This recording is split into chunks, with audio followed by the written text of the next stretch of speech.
राहुल के करीबी और कांग्रेस के कद्दावर नेता के पास अरबों रुपए मिले हैं।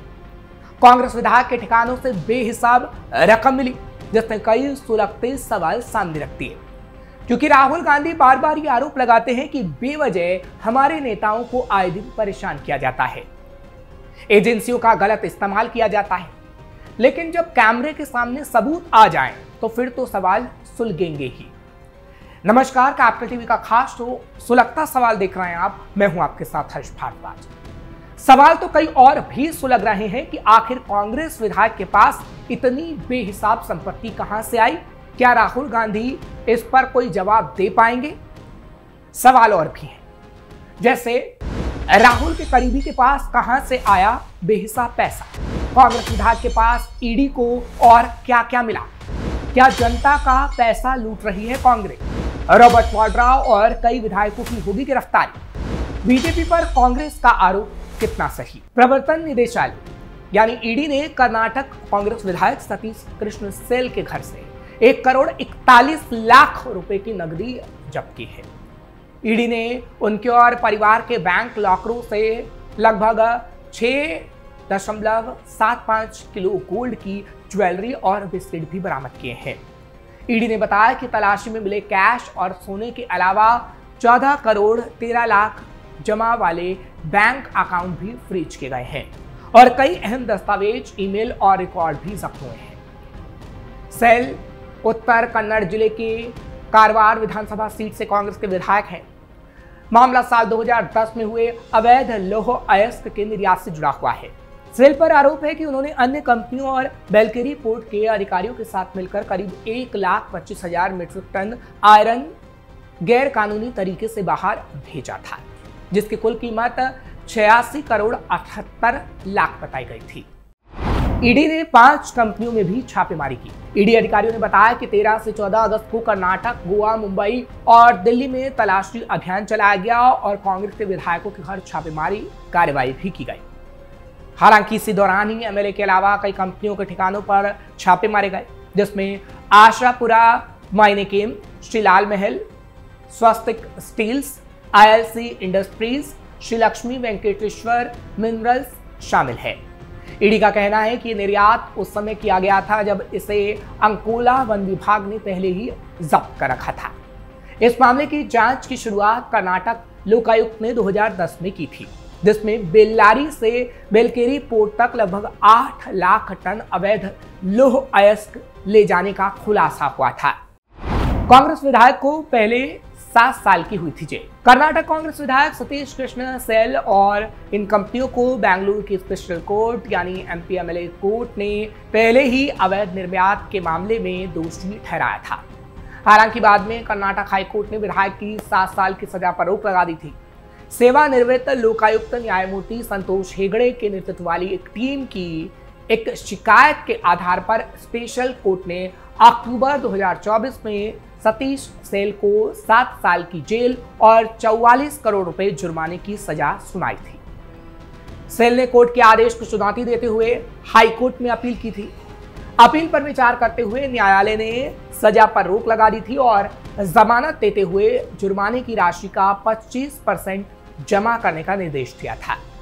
हालांकि इस कार्रवाई के बाद कांग्रेस बीजेपी पर अब आग बबूला हो गई है और इसे बीजेपी की साजिश करार दे रही है।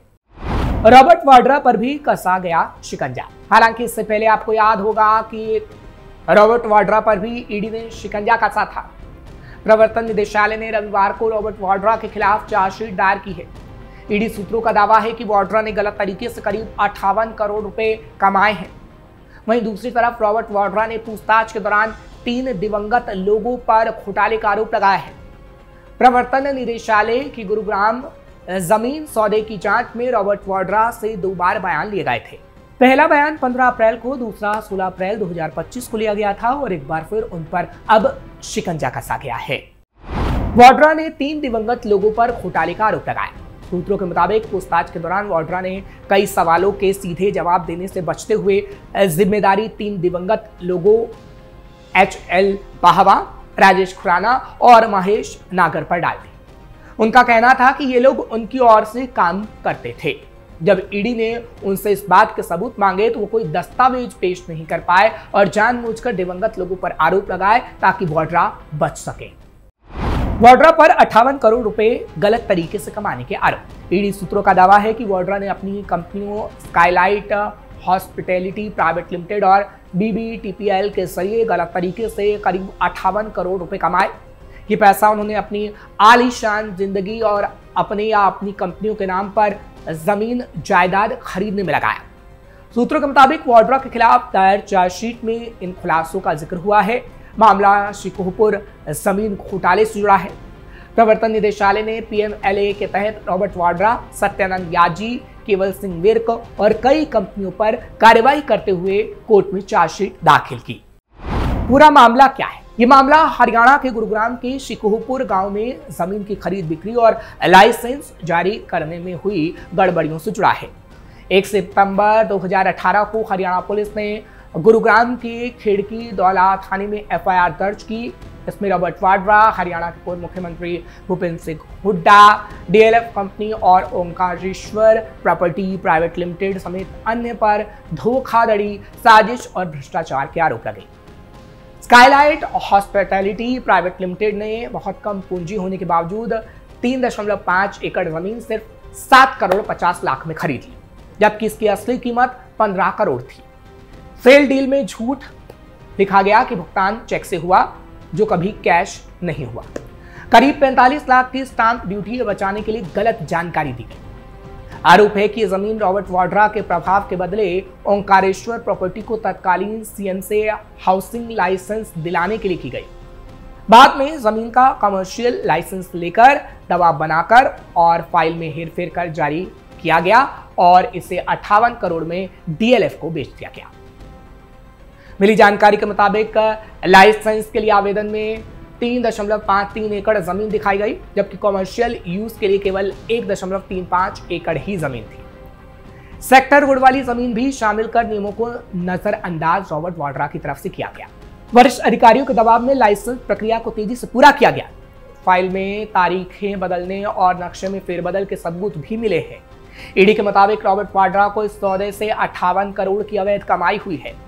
5 करोड़ रुपए Blue Breeze Trading Private Limited के जरिए और 53 करोड़ रुपए की कमाई स्काईलाइट हॉस्पिटैलिटी प्राइवेट लिमिटेड के जरिए हुई। ये पैसा प्रॉपर्टी खरीदने, निवेश करने और अपनी कंपनियों के कर्ज चुकाने में लगाया गया। हालांकि इनमें से कुछ संपत्तियों को जब्त किया गया है। जब्त की गई संपत्तियां कौन सी हैं? ईडी ने 38 करोड़ 69 लाख मूल्य की 43 अचल संपत्तियां अस्थायी रूप से जब्त की है। इसमें बीकानेर, गुरुग्राम, मोहाली, अहमदाबाद, नोएडा और फरीदाबाद की जमीन, फ्लैट और वाणिज्य यूनिट्स शामिल है। ईडी ने PMLA की कई धाराओं के साथ IPC की धारा 423 भी जोड़ी है। आरोप साबित होने पर 3 से 7 साल की सजा और अवैध संपत्ति जब्त की जा सकती है। जिससे सवाल है कि क्या अब रॉबर्ट वाड्रा जेल जाएंगे और वो विधायक जिनके पास से अरबों रुपए मिला है वो भी जेल जाएंगे? कांग्रेस ने लगाया बीजेपी और ईडी पर सवाल। हालांकि कांग्रेस ने इस मामले को लेकर बीजेपी और ईडी से कई सवाल पूछे हैं। कांग्रेस लगातार और बार बार यही सवाल कर रही है कि आखिर क्यों कांग्रेस नेताओं पर ही छापेमारी होती है। हालांकि बीजेपी की तरफ से जवाब दिया जा रहा है कि कांग्रेस बेफिजूल के सवाल पूछ रही है। हालांकि कांग्रेस को ये बताना चाहिए कि उनके विधायकों और राहुल गांधी के जीजा के पास इतना पैसा कहां से आ रहा है, क्यों आखिर जनता के पैसे की लूट खसूट हो रही है। वो आखिर राहुल गांधी और कांग्रेस क्यों नहीं बताते हैं, जबकि उल्टा ही बीजेपी से सवाल पूछते हैं। बीजेपी राज में एजेंसियां स्वतंत्र हैं और स्वतंत्र तरीके से काम कर रही हैं, जो कि कांग्रेस को नागवार गुजर रहा है। ईडी के पास सबूत, फिर क्यों उठाए जा रहे सवाल? हालांकि ये कहा जा सकता है कि ईडी के पास पुख्ता सबूत मिले हैं और जिस तरीके से सेल के पास से अरबों रुपए बरामद किया गया है और जो तस्वीर ईडी ने दिखाई है वो चौंकाने वाली है। हालांकि इससे पहले भी कई कांग्रेस विधायक और कांग्रेस सांसदों के घर ईडी का छापा हुआ है और वो सब राहुल गांधी के करीबी भी माने जाते थे। लेकिन बावजूद इसके राहुल गांधी और कांग्रेस बीजेपी पर ही सवाल उठाती है और कहती है कि ईडी जानबूझकर उनके नेताओं पर कार्रवाई कर रहा है। हालांकि ऐसा नहीं है, क्योंकि ईडी पर्याप्त सबूत देता है। अगर ईडी की तरफ से कार्रवाई की जाती है और इस मामले में अब कांग्रेस के कई विधायक फंसते भी नजर आ रहे हैं और राहुल गांधी के जीजा भी कहीं ना कहीं फंसते नजर आ रहे हैं। हालांकि जब ये दोनों फंसते हुए नजर आ रहे हैं, जो कि कांग्रेस के विधायक हैं और एक राहुल गांधी के जीजा हैं, तो कई सुलगते सवाल उठ रहे हैं जिन्हें आज हम अपने कार्यक्रम में पूछ रहे हैं। ऐसे सुलगते सवाल आपके सामने हम रखते रहेंगे। आपको खबर कैसी लगी कमेंट सेक्शन में जरूर बताइएगा। खबर को लाइक शेयर करें, कैपिटल टीवी को सब्सक्राइब करना मत भूलिएगा।